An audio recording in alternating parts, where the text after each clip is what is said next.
As Barack Obama stepped away from the presidency, he found himself in a world where expectations were sky high and the spotlight was unyielding.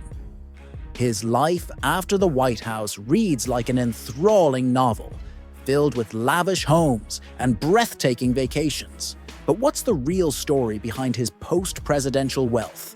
Today, we're diving into the details of how Obama has been living and what he's been up to behind closed doors. Let's kick things off by taking a look at the fortune he's built. Many might think Obama's wealth began pouring in once he took office, but that's only part of the picture. To understand his financial journey, we need to rewind to the early 2000s. In 2004, before his rise to fame, Obama was earning a modest $80,287 as an Illinois state senator. During this time, he was dedicated to his constituents and focused on public service, laying the foundation for his future political success. But it wasn't just politics that brought in income. Obama was also a lecturer at the University of Chicago Law School, raking in an additional $32,144 while shaping the minds of future lawyers. Beyond his salaries, Obama proved to be a savvy investor, strategically growing his wealth. Among his assets was the Vanguard Wellington Fund, valued between $100,000 and $200,000. But the real game changer came in 2005, when he took a bold leap into the publishing world. That year marked a turning point in his financial journey, thanks to a lucrative multi-book deal with Random House. It included a staggering $1.9 million advance for his book, The Audacity of Hope, a sum that significantly boosted his financial status. When the book finally hit the shelves, it didn't just attract attention, it made a huge impact. The Audacity of Hope quickly soared to bestseller status, spending an impressive 30 weeks on the New York Times list. Its success was so remarkable that the audiobook version even snagged the Grammy Award for Best Spoken Word Album in 2008. Clearly, Random House got their money's worth from Obama's literary debut. But that's just the beginning. In 2005, while he was basking in the success of his new book, Obama also raked in over $847,000 from another deal for his earlier memoir, Dreams from My Father. In his memoir, Obama offered readers a candid glimpse into his early life and family, and that story didn't just stop with the initial advance, it kept earning. The publishing world rewards authors not just with upfront payments but also with royalties that can really add up. Obama's success as a writer was anything but accidental. In 2005 alone, he pocketed an impressive $378,237 in book royalties. The following year, his memoirs continued to thrive, bringing in nearly $150,000, while The Audacity of Hope added another $425,000 to his growing wealth. By 2007, his total book royalties had ballooned to an astonishing nearly $3.3 million. On top of that, he collected around $816,000 from his literary agency, Diestel and Goderich, likely from a mix of royalties and contractual agreements. But he didn't stop there. That same year, Obama made smart moves in the investment world, sinking money into U.S. Treasury notes, which were valued between $500,000 and $1 million. He also set up college savings plans for his daughters, each worth between $50,000 and $100,000. By the time he stepped into the Oval Office in 2008, his U.S. Treasury bill holdings ranged from $1.1 million to $5.1 million. And let's not overlook the $1.4 million Nobel Peace Prize he received shortly after taking office. True to his character, Obama chose to donate the entire Nobel Award to various charities. His financial journey didn't slow down during his presidency either. From 2009 to 2015, he earned a steady $400,000 a year, along with book royalties and investment returns. Stick around as we delve deeper into his fascinating post-presidency financial journey. Life after the presidency opened up a whole new world of financial opportunities for Obama. He started receiving a $200,000 yearly pension, and his public speaking gigs, where he could earn up to $400,000 per appearance, added a nice boost to his income. But knowing that this might not be enough for their ambitious plans, he and Michelle decided to dive into film production. In 2018, they launched Higher Ground Productions, and it didn't take long for them to make a splash by signing a major deal with Netflix. They expanded their reach even further in 2022 with a global multi-year agreement with Audible. Meanwhile, Barack's 2020 memoir, A Promised Land, was part of a jaw-dropping $65 million deal that also included Michelle's memoir. The success of the book was nothing short of spectacular, flying off the shelves with nearly 890,000 copies sold in just one day, with bestsellers like The Audacity of Hope, Of Thee I Sing, and The Windfall from his earlier memoir, Dreams from My Father. Obama has racked up impressive earnings. His books alone have brought in a staggering $8.8 million, and his memoir added another $6.8 million to that total. When you factor in his government salary of $3.7 million, his income peaked at an impressive $5.6 million in 2009, though it dipped to $450,000 by 2015 as book royalties decreased. All these ventures and investments have led to a remarkable net worth of about $70 million. But the story doesn't stop there. Let's take a closer look at Barack Obama's early life and education, which laid the foundation for his journey to becoming the 44th President of the United States. Born on August 4, 1961, at Kapiolani Medical Center in Honolulu, Hawaii, Barack Obama entered the world as the son of a Kenyan father, Barack Obama Sr., and an American mother, Ann Dunham. Obama Sr., hailing from the Luo ethnic group in Kenya, came to Hawaii on a scholarship to study economics at the University of Hawaii.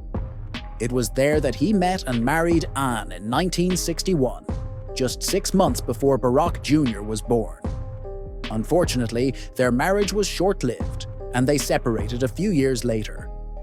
In 1964, Obama Sr. returned to Kenya, where he eventually remarried and took on a prominent role as an economic analyst for the Kenyan government.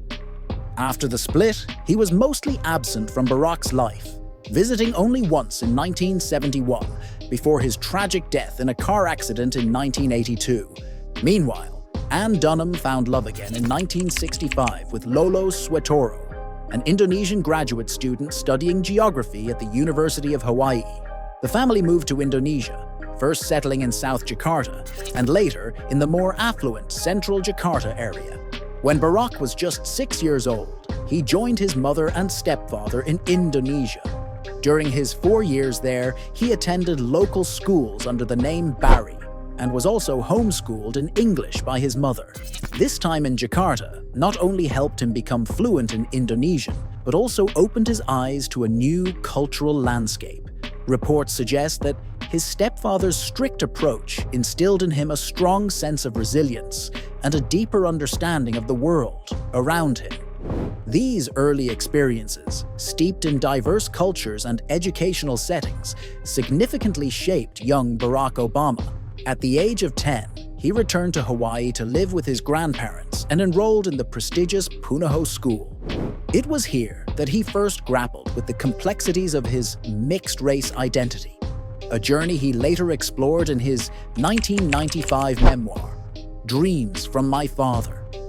From 1972 to 1975, Barack Obama lived with his mother and half-sister, Maya Swetoro, while Ann pursued her graduate degree in anthropology at the University of Hawaii. After earning her PhD in 1992, she continued her research in Indonesia, where she spent the next 2 decades. Sadly, she passed away from ovarian and uterine cancer in 1995, leaving Obama to navigate his grief during a challenging time in his life. After finishing high school, Obama moved to Los Angeles in 1979 to attend Occidental College on a full scholarship. This is where he first dipped his toes into social activism, making waves with a powerful speech in February 1981, urging the college. Just a few months later, in the fall of 1981, he transferred to Columbia University in New York City and settled into an off-campus apartment on West 109th Street. At Columbia, he majored in political science with a focus on international relations and English literature, graduating in 1983 with an impressive 3.7 GPA. After graduation, Obama spent about a year working as a financial researcher and writer for Business International Corporation. In 1985, he briefly took on the role of project coordinator for the New York Public Interest Research Group at City College of New York. A couple of years later, he took a leap and moved to Chicago, ready to embrace a new challenge as the director of the Developing Communities Project. This marked the start of his commitment to community organizing and public service. In the mid-1980s, Obama began a transformative chapter as a community organizer for a faith-based initiative, uniting 8 Catholic parishes in Chicago's South Side neighborhoods of Roseland, West Pullman, and Riverdale. This experience would lay the groundwork for his future in politics and social change. From June 1985 to May 1988, Obama poured his energy into the Developing Communities Project, tirelessly working to uplift local conditions and encourage community involvement. During this transformative period, he also embarked on a significant personal journey, spending 3 weeks traveling through Europe and another 5 weeks in Kenya. But this trip was more than just sightseeing. It was his first chance to connect with his paternal relatives in Kenya, providing him with deep insights that would shape both his political and personal outlook. After returning, Obama faced an exciting decision. He had received a prestigious full scholarship to Northwestern University School of Law, but chose instead to enroll at Harvard Law School in the fall of 1988. Moving to Somerville, Massachusetts, he quickly made a name for himself academically. By the end of his first year, he was already an editor of the Harvard Law Review, and by his second year, he took on the role of president of the review. His academic achievements were complemented by a position as a research assistant for the esteemed constitutional scholar Lawrence Tribe. Obama graduated magna cum laude from Harvard Law School in 1991, a remarkable feat that underscored his dedication and talent. After graduation, he took on a 2-year role as a visiting law and government fellow at the University of Chicago Law School, where he focused on writing his first book, solidifying his commitment to both legal scholarship and public service. Following this, Obama transitioned into academia, teaching constitutional law at the University of Chicago and continuing to lay the groundwork for his future in politics. From 1992 to 2004, Obama served as a lecturer and later a senior lecturer at the University of Chicago Law School. This time was pivotal in shaping his future political career, which we'll delve into shortly. Looking back on his childhood, Obama often reminisces about his years in Honolulu, where he embraced the cultural diversity and spirit of respect that Hawaii offered. These experiences profoundly influenced his worldview and core values. In his reflections, Obama notes that he didn't initially see the racial differences between his white mother and his black father. It wasn't until he grew older that he began to wrestle with society's perceptions of his mixed-race identity. During his teenage years, he turned to substances like alcohol, creating tutoring programs, job training initiatives, and advocating for tenant rights in underprivileged neighborhoods. These early experiences were crucial in nurturing his dedication to community service and set the stage for his political aspirations. While at the University of Chicago Law School, Obama immersed himself in constitutional law, gaining a deeper understanding of the legal and political landscape. But he didn't stop there. In 1992, he took on a major project with Project Vote, an initiative aimed at increasing voter registration in Illinois. Under his leadership, the program recruited 700 volunteers and 10 staff members, successfully registering 150,000 out of 400,000 eligible African-American voters. This accomplishment earned him recognition on Crain's Chicago business list of influential people under 40 in 1993. Obama's political journey took a significant leap in 1996 when he was elected to the Illinois State Senate, marking the beginning of a remarkable trajectory that would lead him to the highest office in the land. During his 8 years in office, Obama focused on crucial issues like ethics reform and healthcare expansion, building a strong record in Illinois politics that set the stage for his national ambitions. By 2004, he was making headlines with his election to the United States Senate. His keynote address at the Democratic National Convention that July catapulted him into the national spotlight. In this powerful speech, Obama skillfully intertwined his personal experiences with a larger narrative about what unites Americans across various divides, whether political, cultural, or geographical. This captivating address didn't just resonate, it sparked renewed interest in his earlier memoir, turning it into a bestseller and solidifying his status within the Democratic Party. Fast forward to 2007, when Obama decided to run for president. After 4 years in the Senate, he stepped down in November 2008 to focus entirely on his campaign. Despite facing a tough primary battle against Hillary Clinton, he ultimately secured the Democratic nomination. By November 2008, Barack Obama made history as the first African-American president of the United States, a landmark achievement in a nation long affected by racial divisions. His inauguration in January 2009 was met with widespread celebration and high hopes for change. However, he took office amidst daunting challenges as the country was grappling with its worst economic crisis since the Great Depression. Right out of the gate, Obama's administration launched initiatives like the American Recovery and Reinvestment Act,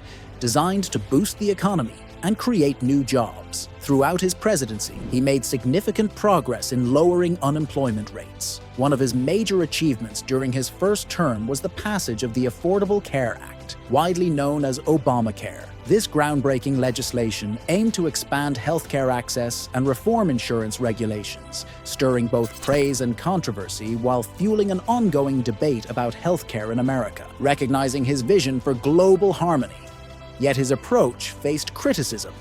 Some on the left contended that he had not only continued, but also intensified the military and security policies of his predecessor.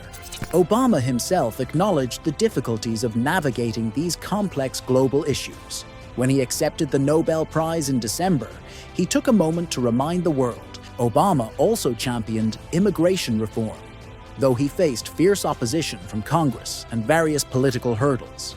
Throughout his presidency, he navigated a deeply divided political landscape, often using executive orders to advance his agenda, which garnered both support and backlash. Despite these obstacles, he achieved significant successes, including lowering the unemployment rate as the economy bounced back from the 2008 recession. Under his leadership, major strides were made in LGBTQ rights, with same-sex marriage legalized and the repeal of the "Don't Ask, Don't Tell" policy. By the time he concluded his presidency in 2017, Obama had made a lasting impact on American politics and society. His approval rating was a solid 60%, and he was ranked 18th among the greatest American presidents by the Brookings Institution in 2015. With a net worth of $70 million and his presidential duties behind him, Obama was ready to embrace new adventures and enjoy life outside the White House. The couple decided it was time for an upgrade after years of renting, and they splurged on a stunning 8,200 square foot mansion in Washington, D.C. for a cool $8.1 million. Now, let's dive into how the Obamas managed their wealth and the lavish choices they made in their post-presidency life. This luxurious estate is truly extraordinary. With 9 bedrooms and 8.5 bathrooms, it offers plenty of space and elegance. When the Obamas purchased it, it was already one of the most expensive homes in the neighborhood. The house beautifully combines historical charm with modern comforts. As you step inside, you're welcomed by a warm foyer that leads to a grand living room featuring a cozy fireplace. The sitting room, with its floor-to-ceiling windows, showcases stunning views of the beautifully landscaped backyard. One of the standout features of this mansion is its 2 gourmet kitchens. The main kitchen is a chef's dream, complete with high-end stainless steel appliances and gorgeous marble countertops. The master suite exudes luxury, providing ample space for a king-sized bed and a tranquil retreat for relaxation. Among the other beautifully decorated bedrooms, 2 are specially designed for their daughters, Sasha and Malia. Additional highlights include a stylish powder room, a spacious dressing room, an exercise area, a walk-in closet, wine storage, and lovely gardens that enhance the property's appeal. But that's just the beginning. Over time, the Obamas have also added another impressive property to their real estate portfolio. Martha's Vineyard has always been a cherished getaway for the family, even during their time in the White House. Their vacation home is the perfect blend of comfort and style, featuring 7 spacious bedrooms and 8.5 bathrooms, all warmed by charming stone fireplaces. The estate includes a practical 2-car garage and a separate barn for extra storage.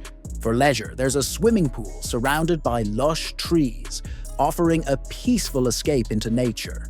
The true gem of this property, however, is its seamless connection to the outdoors. The property features direct access to a picturesque pond, a private boathouse, and an exclusive beachfront area, allowing the Obamas to fully embrace the serene beauty of Martha's Vineyard. When they want some quiet time, there's a raised sun deck that's perfect for soaking in the vineyard views. Inside, the home is designed for entertaining, with a spacious kitchen and dining area that boast expansive bay view, ideal for hosting gatherings.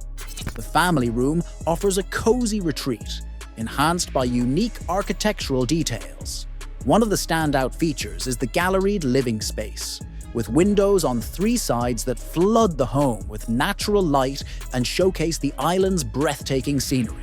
Even the bedrooms at their Martha's Vineyard getaway maximize the stunning surrounding, offering panoramic bay views that bring nature right inside. Furnished with bunk beds, there's plenty of room for friends and family to join in on the relaxing escape. The Obamas certainly know how to enjoy their vacations in style. Their most recent adventure took them to Greece, where they immersed themselves in the region's rich history and stunning landscapes. The family was spotted enjoying historical tours and taking in the magnificent Greek scenery, but their travel experiences don't end there. They've also been seen exploring Bali, marveling at sites like the Tampak Siring Village and the Jatalui rice terraces. Their travel history is extensive, and this video will only touch on a few highlights. Lastly, let's take a look at some of the memorable gifts President Obama received during his time in the White House. For instance, King Abdullah bin Abd al-Aziz Al Saud of Saudi Arabia gifted President Obama a stunning desert scene artfully crafted on a green-veined marble base, complete with gold palm trees and camel figurines. Alongside this masterpiece, Obama received a gold medallion featuring the royal seal and a luxurious brass and glass clock from Jaeger LeCoultre, all totaling around $34,000. But the king didn't stop there. In 2011, he added even more opulent gifts to Obama's collection, including exquisite jewelry and high-end watches that collectively valued an astounding $1.4 million. This incredible generosity highlighted the deep diplomatic bond and mutual respect between the two leaders. Another memorable gift came from Hu Jintao, the president of China, who presented a beautiful silk embroidery framed in an elegant wooden frame. This artwork, depicting a portrait of the first family, was valued at around $20,000 and showcased intricate craftsmanship, reflecting the cultural significance of the gesture. The Prime Minister of the United Kingdom also made his mark by sending Obama a sophisticated black and gold pen worth $16,510, housed in a unique wooden penholder made from the wood of the HMS Gannet, a historic British naval vessel. Additionally, he included a selection of books by Martin Gilbert, such as Churchill and America and Churchill, A Life, adding an intellectual touch to the gift package. From Italy, former Prime Minister Silvio Berlusconi also presented a diverse assortment of items, further enhancing the rich tapestry of diplomatic gifts received by President Obama.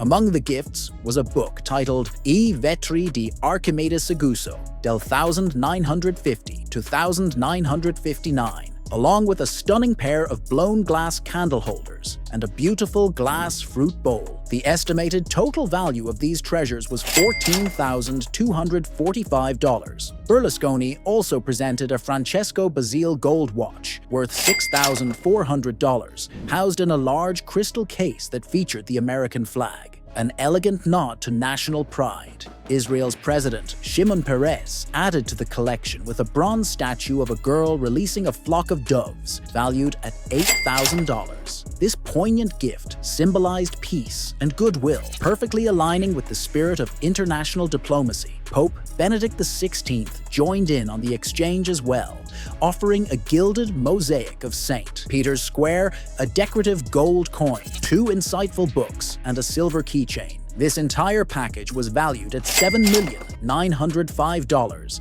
embodying the rich spiritual and cultural heritage of the Holy See. From Tanzania, President Jakaya Kikwete contributed a stunning 3-foot-tall hand-carved ebony sculpture valued at $6,000, showcasing the vibrant artistry and cultural depth of his nation. If you enjoyed this video, don't forget to like and subscribe.